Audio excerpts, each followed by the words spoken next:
What's up, y'all? Blackout The Rebel here from B2B Podcast. If you're watching this, then it's a very good chance that you just either watched or skipped past the videos that I just did that was covering speed, as well as this week's episode of Evolve.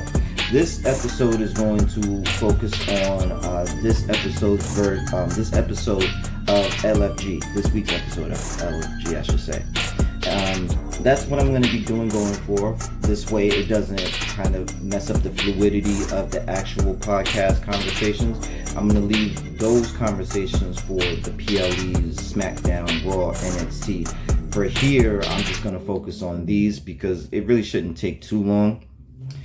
This episode for LFG, it really got heated between Drake Monroe and Elijah Holyfield. At first, I thought it was kayfabe. I thought it was work. I thought this was all constructed. But as you watch this episode, that shit got real. Like Drake, I guess, pushed some buttons that Elijah wasn't trying to have. Like, I'm not these other niggas. Like, you better watch who the fuck you talking to, or whatever the case may be. So I think that was interesting.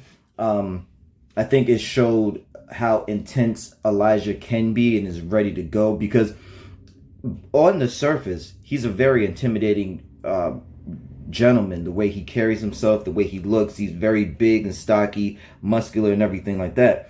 But that didn't always translate in the ring. I think that was something that I think they may have mentioned once before. This was a good opportunity for him to really get that, and it sucks that it had to come like this. But if he continues down this path, he's gonna be doing fine. And he said it.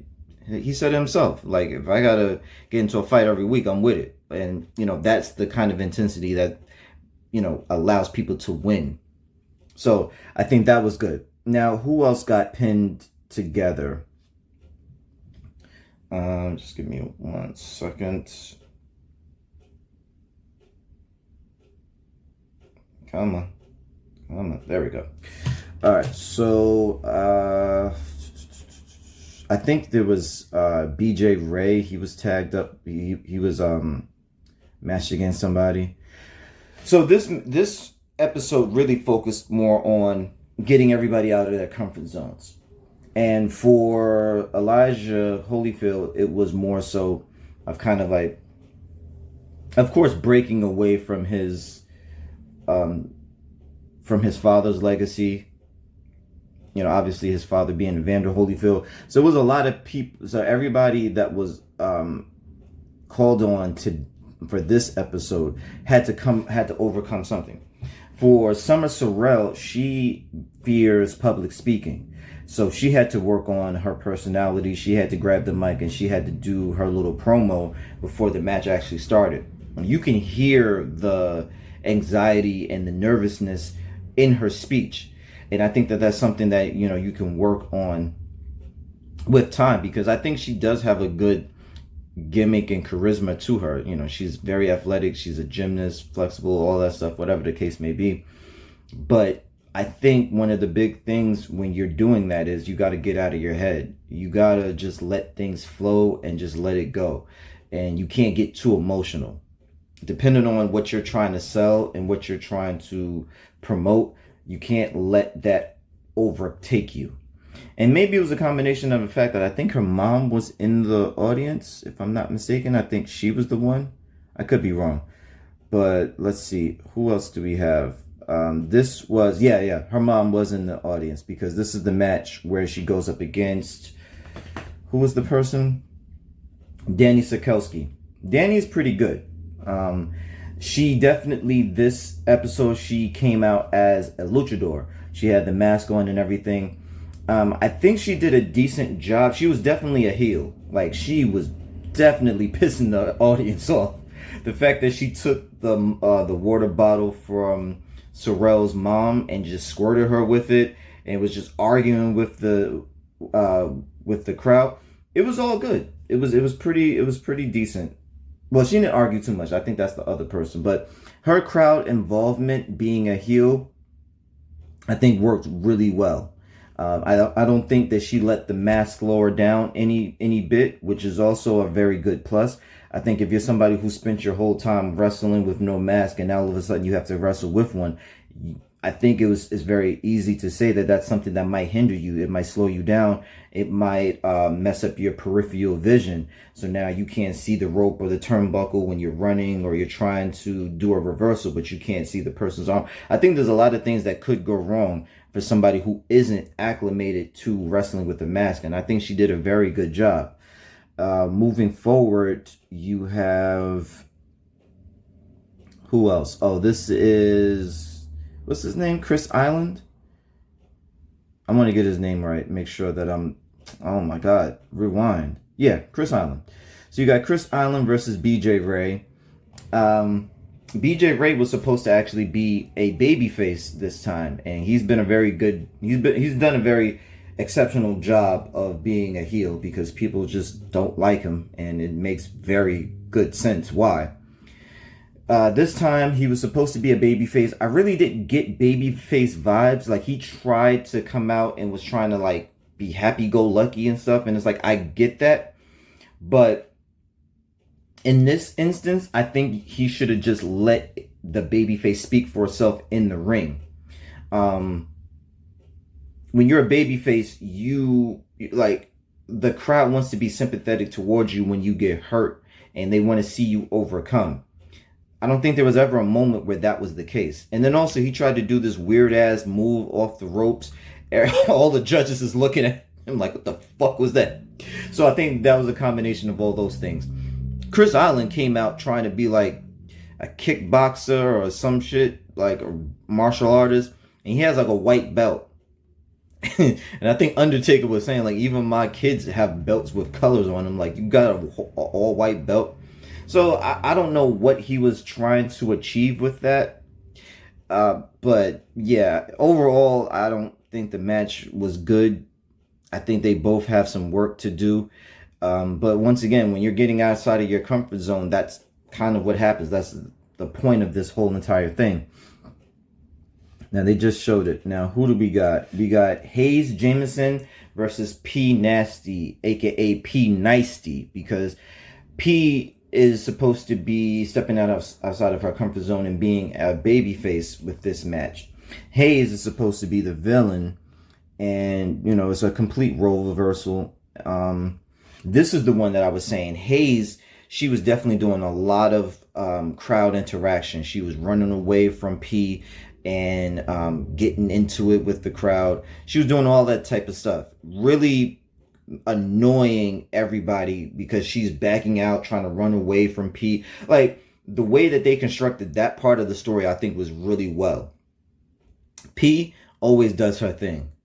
She's to me, I think she's one of the most consistent women there. And I think she ended up getting the point. I'm not sure. I got to look at the rest of this episode. Like, I'm trying to fast forward. I'm not going to obviously watch the whole thing. She won that match. And I could pretty much see, yeah, right now they're covering the whole Drake and Holyfield thing, which I already went and covered. We don't really need to touch back on that too much.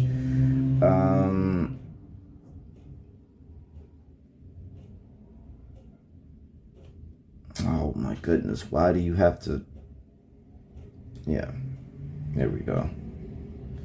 Come on. Now I just need to see the stats because they put up the points of who did what, and I think that's very important. Okay, there we go. So, as it stands right now, you have Serena. Well, anyway, as it stands, you got Serena and P Nasty with 2 points each. You got Danny Sikowski with 1, Drake with 1, Shiloh with 1, Harlem with 1, and Elijah with 2. I wish they would have like a little bracket of who they represent, because I forget who is a part of whose team. right now. But it was a good episode. Definitely seeing them go outside of their comfort zones just shows who needs the work and who doesn't. Well, everybody needs work, but who needs a little bit more than others, because it's not easy to step outside your comfort zones, but some people did it effortlessly. P Nicety, I mean, she tried with the whole pigtail thing, but in my opinion, I don't think it really sold over the way she intended it to. I think Danny, no, I think Serena, no, who was it? I think it was, no. There's another bracket that's the overall points. I need you to show me who has the points, who got awarded the points for this episode. Which, I don't know what the hell they're doing. I have the volume off, so I have no idea what the hell they're talking about, what they're saying. But yeah, in any case, I think it was a good match. I think it was a good episode. I think there's a lot of people who definitely need work. Chris Island, definitely. BJ Ray definitely needs a lot more work. Who else needs some work? Sorrel, she got to get out of her head. She has to get more fluid on the mic. Like, wrestling is only a small portion of it. You got to sell a story. Otherwise, what are you going to end up doing? You're just going to be a jobber. You're just going to be somebody who just gets called on every now and then. You're going to be doing dark matches. So I think those are the three, that I think really need a lot more work. So their coaches, I hope that they realize that. And also, I really hope and pray that when we get season 3, because it seems like they're going to keep doing this, because why not? I really pray that we get different judges. No disrespect and offense to them at all. I said this on the regular podcast. I want to see different superstars give different advice and critiques. Like, I've seen all 4 of them already. Well, with the exception of Michelle, I've seen these 3 already. I've seen Undertaker. I've seen Bully. I don't know why they're calling him that, whatever. I've seen Booker. I want to see new, fresh faces. I want to see Stone Cold. I want to see, maybe Mick Foley or something like that. Like, I want to see different people, because that's going to give different experiences and different takes. But, what do I know? It is what it is.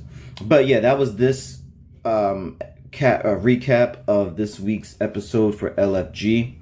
I'm Blackout the Rebel again. Thank you for tuning in and watching and checking it out. Hopefully you might become a new fan of LFG.